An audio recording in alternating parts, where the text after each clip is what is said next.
Welcome to Grandma's Room Podcast, episode 103. Today we will be talking about the Iban Headhunters and the business plot. These guys are looking for some head. Head? Head. Do they...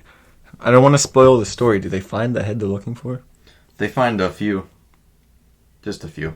Just a few? Just a few. Oh, so, okay. Well, what do you want to do? I'm looking at a can of sweet potatoes and a big can of corn. Yeah, I'm seeing some top ramen, beef and chicken, Vienna sausage. Do you know what that stuff's from? COVID.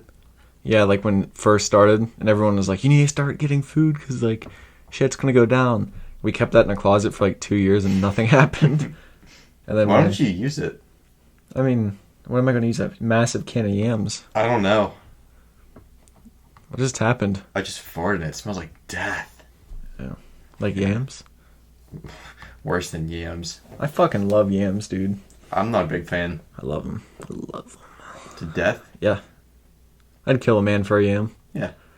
So what do you want to do? You want to do yours first? You want to do mine first? Let's hear yours first. Okay. Have you ever heard of the business plot? No. Have you ever heard of Smedley Butler? No. Okay. So, pretty much the business plot was a coup, like a coup attempt in America. And it failed, obviously, because most people haven't heard of it. So, in order to get into this, I need to go into Smedley Butler first. So, Smedley Butler was also known as Old Gimlet Eye, or the Fighting Quaker. He was a major general in the U.S. Marines, and he lived from 1881 to 1940. And throughout his military career, he fought in the Philippine-American War, the Boxer Rebellion, the Mexican Revolution, and World War I. He had 16 medals, 5 for bravery. He also had 2 medals of honor. So he was like highly decorated.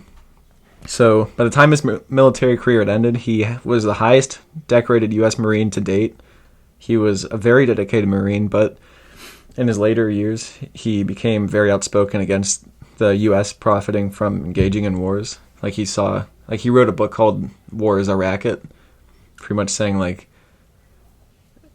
most wars are unjust and it's only to make rich people, like, more money.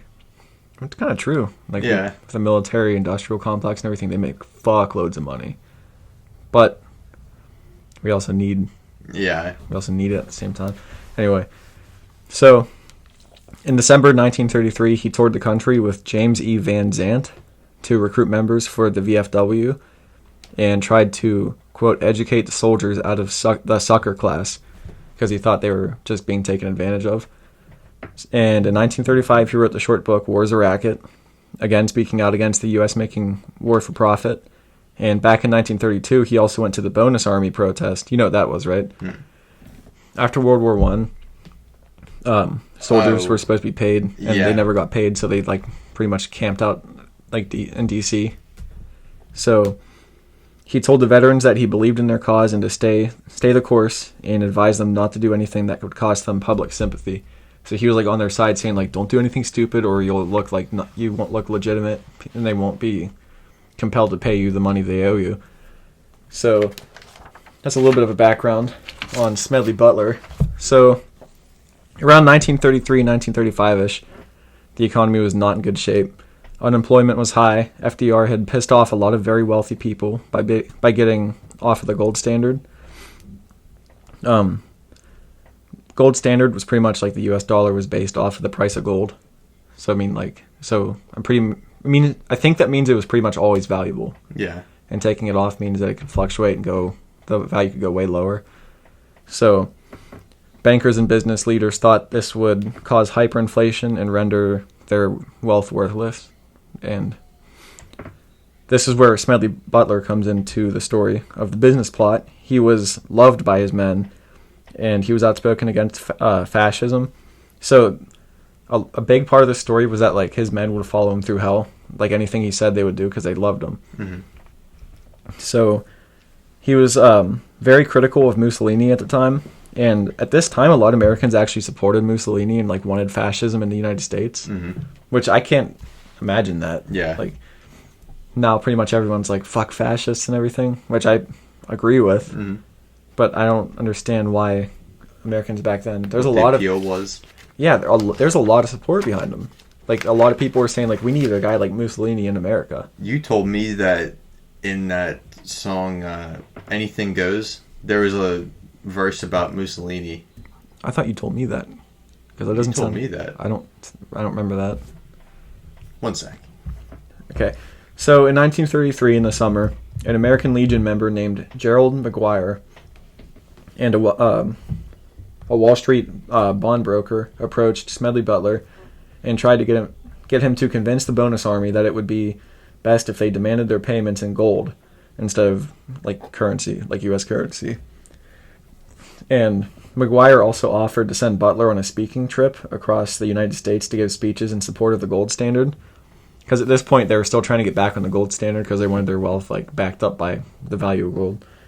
So Butler was wary of McGuire's offer, and being suspicious, he feigned interest and led him on for months to try and like get more information out of him. Like, what do you really want from me? Because it doesn't seem legitimate what you're telling me. So after some time, McGuire spilled the plan to Butler. McGuire and other very rich businessmen had formed a group which had $300 million to fund a coup in the U.S. government. They wanted to fund a bloodless coup. Like, they didn't want anybody to die, but they wanted FDR out of power. So first, their plan was to run stories in the media about FDR being in very poor health and being overwhelmed by like all his work and everything. Like, he wasn't fit to run and everything. I mean, like fit to serve and everything in office. So then the next part of their plan was Smedley Butler would gather a huge force of veterans. Like I said, remember, they would follow him into hell. So if he asked them to, they probably would. What? I found the words to this song. So it's from, I guess it's a play, Anything Goes. It's from a song called You're the Top. You're the top, you're a Coolidge dollar, you're the nimble thread of the feet of Fred Astaire. You're Mussolini, you're Mrs. Sweeney. So they're all supposed to be good things. Oh. He's not. Mussolini's not. No. So, like I said, they would follow him to hell. So they, like, if he asked them to march on Washington like McGuire wanted him to, they probably would. So he wanted them to march into Washington and pressure FDR to abdicate his seat and this is when a, quote, Secretary of General Affairs would come in to handle the governing, while Roosevelt would be reduced to cutting ribbons and such. So they wanted him to just be like, I don't know if they wanted him out of power completely, or if they wanted him kind of just as like a figurehead. But they wanted... Kind of like the Queen. Yeah, kind of. They wanted a general of Secretary of Affairs to do the real stuff. Like, pretty much they wanted someone to work in the interest of the bankers in Wall Street. And that was their main plan. So they literally told him that they were trying to orchestrate a bloodless coup. And they even offered Butler to have his children's college completely paid and his mortgage paid off. I would think they would offer him more than that. Yeah, that's not a to whole stage lot. a coup. No. Uh-uh. So Smedley wanted to know exactly who exactly they were. And McGuire told him they'd reveal themselves soon. So after a couple weeks, a new lobbying group called the American Liberty League broke. It included J.P. Morgan Jr., Irene DuPont, as well as CEOs of General Motors, Birdseye, General Foods, and more. So a bunch of like very, very powerful people. Yeah. So together, they had over $40 billion in assets. That's $778 billion today. This is the power they had behind them. That's a lot of fucking money. So in the fall of 1934, Butler went to J. Edgar Hoover and told him what the men were doing, and J. Edgar Hoover, he was like the guy in charge of what would become the FBI, and he launched congressional hearings to investigate them, to see like if what Butler was saying was true. So after details were leaked to the press, they pretty much mocked Butler, saying that if Butler wasn't making it up, that McGuire was just fucking with him, like he was just leading him on, making him look like an idiot. So the committee that investigated never released a report, but it did tell Congress that there was evidence that people did attempt to establish a fascist organization in the United States. So they knew it, that they knew it was true. But there's a quote. It says, "There is no question that the attempts were discussed, were planned, and might have been placed in execution which and if the when and if the financial backers deemed it expedient. So it was pretty much saying it was planned and they were ready to execute it. And there was never anybody held accountable for it. Like, nobody got charged with anything. No charges of conspiracy to like overthrow the government or anything. I know for a fact that it was because they were insanely rich. Yeah. Butler later in life wrote War's a Racket, like I said earlier, where he says he regrets the military operations he took part in because they were fought to benefit millionaires and billionaires. And the big shots were never summoned to court on anything, and it was never investigated further. So there was a coup attempt. Nobody got in trouble for it. And I heard Smedley Butler later became like a police commissioner or something in some city, and he kind of turned into a shithead. Like, I didn't really go into that because it wasn't part of the story, because it was like after the whole thing. Mm-hmm. But I think he's like kind of like a flawed character because he was a good guy, and then also I think he turned into like a piece of shit. Oh. I think, if I'm remembering correctly. Was he just an idiot, or was he like a dick? He was smart. I meant like not like literally stupid, but no, I think like I can't remember what exactly it was. I heard this part in the podcast like a year ago. It was something like he was enforcing laws against certain people and not other certain people. Oh. Yeah. Yeah, I got it. So I'm not sure exactly what's true about that and what's just my shitty memory. Mm-hmm. But yeah, I thought it was kind of crazy that there was like an actual attempt to overthrow our government. Yeah. And it still blows my mind that people wanted fascism. Yeah. In the United States. I don't know. It's bunch weird. of hucksters and tricksters. Mm-hmm. What is a huckster? Trickster. I'm going to look that up because I heard huckster before. You tired? No. Yeah, huh? You know how fast I just typed that? Yeah, I did. That was pretty impressive. One who sells wares or provision in the streets. A peddler or a hawker. Or... A honker? Hawker. Oh. Like hawking goods. One who uses aggressive, showy, and sometimes devious methods to promote or sell a product. So I guess maybe that... But they weren't selling anything other than fascism. Huckster, no good swindler. Yeah. I hear a lot of people yelling about fascism now. Like calling people fascists? Yeah, and like... It's like, do you know what an actual fascist is? Yeah. Yeah. I'm not going to get into that, though. Yep. So what? Tell me about the Iban Headhunters. I want to hear about them. So... I want to hear them get their head. I'd never heard about this before. The Malayan Emergency. It's the interesting name for this conflict. Is it Malaysia? Mm-hmm. In Malaysia? Malaya. Or Malay. Is that a place? I think so. Oh. Let me look up where it's at, because I probably should have done that first, but... In Malay. I want to know where that's at, Ben. Learn me something. Maybe it is Malaya. Hashtag... The Malay Peninsula and the island of Singapore. Oh, I've heard of that. Yeah. Wait, before you go into that real quick, the Queen is dead. Yeah, she is. Hashtag... I heard this on Drinkin' Bros, and I would really like if it became a big hashtag. Hashtag cream pies for the Queen. Yeah. Sorry. Anyway. No, you're fine. So... Oh, shit. My screen went black. Make it go not black. Turn it back on. I want to hear it. Okay, so...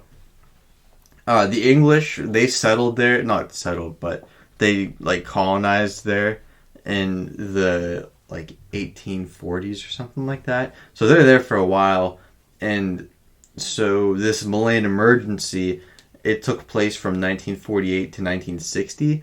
So it sounds like a bit more of an emergency and like a full conflict, but whatever.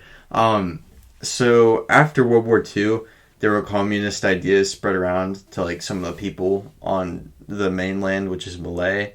And so they started to kill like higher ups in the country who, like Japan during the war, they took like Malay and Singapore, Mm-hmm.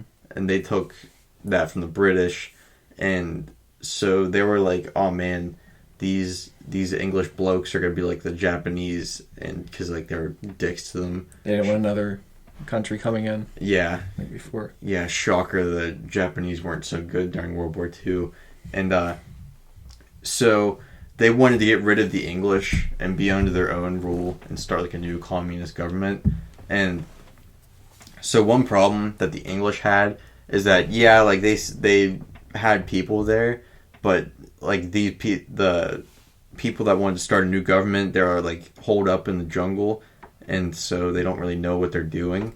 And so they took these warriors. They're called the Iban warriors. They'd helped them before, like in World War II, and before that, I think. But so they didn't live on Malay, but they lived on an island off of Malay, and so they knew they were like skilled hunters and all that, and like they were really good at tracking people, and so they used them to like help fight this war, and because they were good at like pointing out like, okay, this stuff's here, so that means they might be here, and just just general strategery. But so one thing that the Iban warriors were known for is they had this tradition of taking the heads of like soldiers they killed. So their idea was that the soul of a person was in their head, and if they killed someone, like a strong like warrior, they'd take their head, and the soul of the warrior would watch over them and their families. And like it wasn't like out of like bloodlust or anything, but Wait. like, So if they killed another soldier in battle, they would take their head, and then they'd be like, their soul will protect us? yeah. Isn't that kind of like counterintuitive? I mean, If you kill a man, do you think he'd want to protect you? yeah, I kind of thought the same thing, but I think they're going more with just like the strength, not so much he wants to protect you, but his strength will. Like you take his soul, he has to, type of thing? I don't know, but like they weren't like, fuck yeah, this is my head. Nah, you do what I say. It was like they took it and they'd hang him in their houses on like the beams of like their houses, and they gave him like food offerings every day. So like it wasn't like they were just thrown on the pile with all the other heads, but so like they were like really important in their communities because not a whole lot of people like had them, so it was like a big deal, and you had to treat it with like a lot of respect. And so this happened a lot. Like whenever the British first got there, they found out about like in the 1840s or whatever, they were like, you can't do this. And then during World War II, they're like, okay, go cut off some Japanese heads. And so that like kind of got the Japanese all flustered because they were like, They didn't want their heads taken. yeah, and they knew that like even if they were dead or alive, they'd still get their heads taken. So that kind of caused fear. So it was like if you get caught at all, you're fucked. Yeah. Like there's no taking prisoners. Yeah. And so during the war, I think it was during World War II, they formed their own, like they get put into a part of, no, it must have been after World War II, my bad. I'm jumping ahead of myself. But like English soldiers trained them with like guns and stuff like that. In World War II or after? In World War II. And so then after that, the Japanese were like, we're fucked. And so the same was encouraged for the Malayan emergency to like cut like heads off. And like they were happy to do it because they had some beef with like mainlanders from Malaya.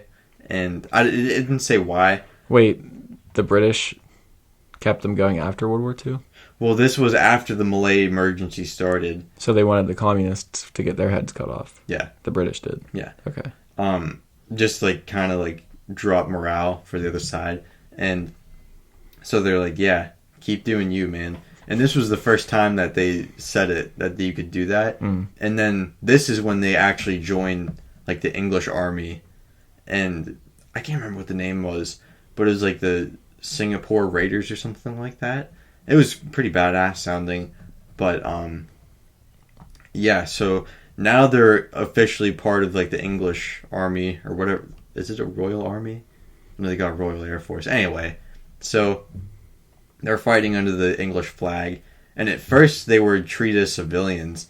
So like they were fighting and doing all the same shit that the soldiers were doing, but they just weren't getting the recognition for it. They didn't consider them military. No, because they're still civilians, but they're getting like civilian medals and shit. So they weren't totally ignored, but yeah. So they like now they're part of the English Army, and some of the higher ups heard about like taking guys' heads, and they were like trying to deny it. And then there's a picture of a like actual like no, I can't say actual, but like an English soldier with two heads and like two Iban hunters standing behind them. Fuck. Yeah, so they're like, okay, you can't do that anymore, and so that kind of put an end to that. But so they bring in these guys, and they're like kicking ass because you know they're fighting with like poison blow darts and shit like that, and like they are using guns too, but that was like their main thing. It's like a weird mix of modern weapons and poison darts. And yeah, and like the poison darts were so effective because like you can't hear that, and it's what a tube this big as opposed to carrying a gun and all sorts of other equipment. All you hear is a little. Yeah, and so they're really good at like tracking guys and like finding enemies and stuff like that. So that made them pretty useful. And I thought this was pretty cool. You could tell by how many heads someone had on the back of their hand. They'd get tattoos, and there'd be like all sorts of designs. But however many lines there were on their hand, that's how many heads they had. Fuck. Yeah, It's pretty hardcore. badass. Yeah, and Terry finished pooping. But yeah, so they were brought in 1952, and they were used like for the rest of the conflict up until its end in 1960. And I thought this was pretty cool. The English won, and they put them in charge of like they were like the first battalion or something like that. You know what I mean? They were those guys of this new place. They were like the government now. I guess. Like yeah. they ran it. I thought that was pretty neat. Is it Singapore that I'm thinking of? It's like a dictatorship now. I don't know. But like I might be thinking of just a city in Singapore. But apparently it's like super authoritarian, but it's like super nice. Like it's really clean and everything. I think chewing gum's illegal there. What? Because they don't want gum spit everywhere. Yeah. I'm gonna look it up. I've never heard that before. Singapore gum law. Is chewing gum against the law in Singapore? Yeah. In 1992, after years of vandalism in elevators, mailboxes, and on sidewalks, the government of Singapore decreed all gum illegal to stem the amount of sticky stuff on elevator buttons and on stair railings. Yeah, so you can't chew gum in Singapore. Yeah. Yeah, weird. Oh, there's been an exception that has existed for therapeutic, dental, and nicotine chewing gum, which can be bought from a doctor or a registered pharmacist. Oh, wait. It's not illegal to chew it in Singapore, but it's against the law to import it and sell it. So I guess if you can get your hands on it in some weird legal way. Well, gum's made out of like the same tree as rubber, isn't it? I think so. Should be pretty easy to come by. Is there gum trees there? What if you just picked packs of gum off like fruit? Like an apple. Like there's trident trees and 5 gum trees. Extra. How would choose to feel 5 gum? Oh, what about a juicy fruit tree? I'm not a big juicy fruit fan. Me neither, but it'd The be a taste cool is thing good. to see. The taste is good, but it lasts for like 5 seconds. Mm-hmm. What's your favorite gum? Extra. Which one? The spearmint. Is that the green? Yeah. Yeah. I like the polarized personally. Nah. I chew packs of that at work. Yeah, me too. Wait, I thought you chewed the little square shit. If I run out, I get stuff at the vending machine. Oh. But I prefer polarized. Yeah. How did we get here from Iban Headhunters? Gum, Singapore. Illegal. Illegal. I like that story. It's pretty cool. Yeah, I mean that was all I had anyway. The Iban Headhunters. Yeah. I thought it was, at first when I saw that, I was like, oh shit, that's pretty hardcore. And I was like, well, that's not really hardcore, because they're just doing it because they think they're going to protect their families. It is still pretty fucking hardcore. Yeah. Cutting people's heads off and hanging them in their house. The tattoos make it hardcore.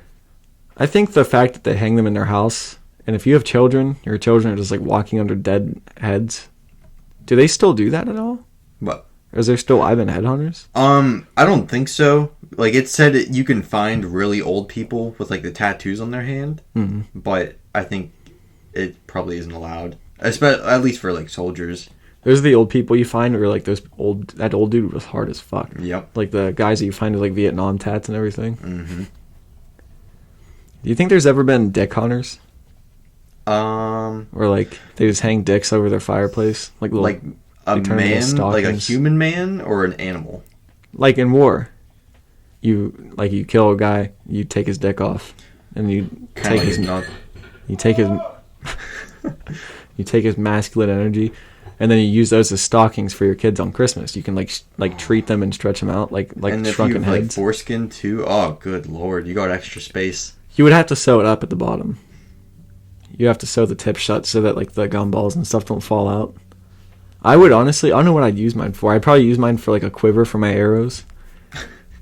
You have to find a guy with a big dick for that. I think I'd use mine as like, it stores gunpowder. Oh, like little pouches? Yeah. Keep your powder dry. Or you find someone with a micro dick, and you know how they have like the little things of paper, and you just go, and you pour it in. It's like this big, and it has the gunpowder in it. I've never seen that. And you just rip it open with your teeth. Like pre-measured, you just pour it in? Yeah. You have to find a lot of micro dicks for that. Mm-hmm. Micropenis. Hitler had... Good. If you... What if... Can you imagine if Hitler was killed by a dick hunter down in Argentina? Yeah. That'd be insane. Do you think... Okay, in all honesty, do you think Hitler's dick is out there somewhere? No. You don't think? No. I think it's burned up with the rest of his corpse. Well, what about the whole theory that he escaped? Hitler's dick. I don't know if I believe that. Well, the fact that they got Hitler's body, they kept it, and then when they tested it was a female body? I don't know. They didn't... What? They tested like a bone or something from Hitler like decades later, and it was from a woman's body. Yeah. Adolf Hitler's... This isn't an actual medical website. Medicaldaily.com. Adolf Hitler's tiny penis. Medical records reveal Nazi leader had deformed micropenis. No fucking wonder he's bent out of sorts. I saw a video of him the other day. He was at like some sports, like... Yeah, in Berlin. Yeah, and he was like The on Olympics. meth, and he was like rocking back and forth a lot because he was like on fucking crack. I still find it... Did we do that topic one time about all the drugs that like all of Germany was on? We might have. Pervitin. Yeah. And sounds like a wild time. The Allies also had like their fighter pilots and everything on meth. Yeah. There was like Benzedrine, and it had like an inhaler. You just like get some meth in you. Zach and I were talking about that at work. It was I don't know if I blame them, because if you had to march for like hundreds of miles, I think I'd rather do it on crack, because you wouldn't feel as much pain. I wouldn't think. I just wouldn't want to be strung out on it for like years. Yeah. Because there's stories of Nazis that were like pumped full of meth for just years on end during the war, and they started going like psychotic. Like they were like suffering from like psychosis and everything, and like committing suicide and going crazy because they were just strung out on it for crazy amounts of time. Mm-hmm. There's a book about that. I forget what it's called. It's about World War II and all like the Nazis on meth and everything. What I found crazy, first off, I can't remember what the book was called. I want to buy it. But what I found crazy, housewives were on meth. Yeah, I'm pretty sure everyone. I'm pretty sure like they were giving it to like the children and everything. Yeah. Like fucking everybody was on meth. How'd they get all of it? Was it like synthesized purely like in Germany? Well, they had like others, like places other than just Germany. They were a colonial. Yeah. Wonder if were they making that in concentration camps? No. I thought that was more like war supplies that they were having people make. Yeah. or labor camps, or whatever it was. I heard recently the Taliban's like one of the world's biggest meth distributors. Really? Yeah.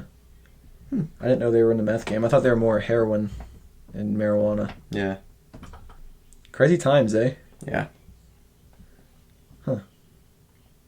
So what do you want to do? You want to call it? Yeah, I think so. It was kind of short, wasn't it? Like a half hour? Yeah, it was kind of par for the course for us, I'd say. Lengthwise. Par for the course. Yeah. Par. You got a double bogey. No. I got a fucking 1. What is double bogey? That's Is that bad? 2 over par, I think. What's 1 over par? Bogey. And then on par is just par. What's really good? Like what's under par? Just under par. I know 2 under par is eagle. Birdie's 1 under par. What's 3? I don't know if there is a 3. I got 3 when we went golfing. I got 3 under. Bullshit. Not bullshit. What do you mean? You were 3 under. Yes. On 1 hole. On all the holes. Okay, well that's nothing. That's just your 3 under. I won. I know that. I'm a way better golfer than you, is all I'm saying. No, you're not. Yes, I am. You can't even hit the ball. I was golf team captain. Yeah? Yeah. What year? 2016. I was going to say 2069. That's not here yet. Figured you might say it. 1969. Was there golf teams back then? Yeah. Okay, you can follow us on Instagram at Grandma's Room Podcast, Twitter at room_grandma. We're on Facebook, like we always say. We still haven't posted shit. You can listen to us on Apple Podcasts, Google Podcasts, Spotify, Amazon Music, Stitcher, all the big boys. You can find us. Maybe drop us a review. It helps, I guess. We don't really know because we have like 2 reviews. I think one of them was me. So yeah, you can listen to us anywhere. Thanks for being here. We're going to some Spotify playlist. Yeah, we got Grandma's Blues Club. That's like blues music. Grandma's Opium Den. That's kind of chilling out music. Grandma's Saloon. That's like country music, like Hank Williams maybe. Marty, Johnny Cash. Grandma's Guitar Case. That's alternative and rock. Grandma's Trap House. That's rap. Grandma's Crimbus Tree, which is pretty self-explanatory. It's coming up. Grandma's Clam Jams, that's kind of coming to an end. That's like 80s vibe and party music. Grandma's Jukebox, that's like 50s and 60s stuff. I think that's all of them. Yeah. Did you say Blues Club? Yep. Yeah, thanks for being here. Yeah, thank you. Any last thoughts, final thoughts? Come for the Queen. Mm-hmm. Come for the Queen. What? There's a king now. Come for the king too? Come for the king. Shit for the king, come for the queen. Nice.